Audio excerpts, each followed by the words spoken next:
nya ieu mah lamun sim kuring ngariung sareng mantena tangtos sim kuring ngaroskeun kieu. Pak Bupati, sim kuring teu raos. Pak Bupati teh pimpinan sim kuring. Mangga jelaskeun ka sim kuring sareng ka masyarakat sadayana. Nah leres sarira teh kawas kitu gawena. Tah kitu. Nya upami tepang. Tah, janten sim kuring oge teu tiasa nya suudon atanapi prasangka buruk kitu tah. Lajeng ka Pak Inspektorat. Da ieu aya relasi nya. Naha inspektorat anu fungsi tugasna teh mengawasi gitunya boh sistem pemerintahan, boh tina tata kelola keuangan gitunya. Tapi seolah-olah bersikap ingin mendamaikan, ya.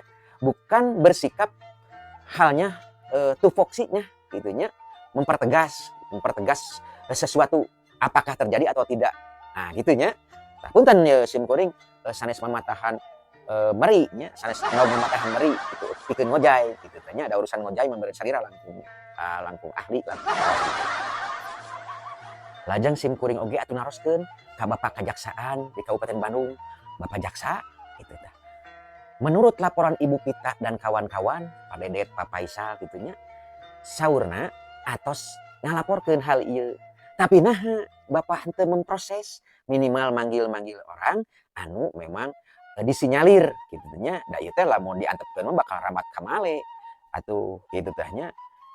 Heug we lamun nya Pak Bupati teh ngalakukeun, lamun teu karunya kitu teh nya. Hawatos Pak Bupati teh nya eta Pak Dadang Supriyatna teh kitu nya. Tah, ieu mah kedah transparan dilakukeunana. Ulah disumput-sumput.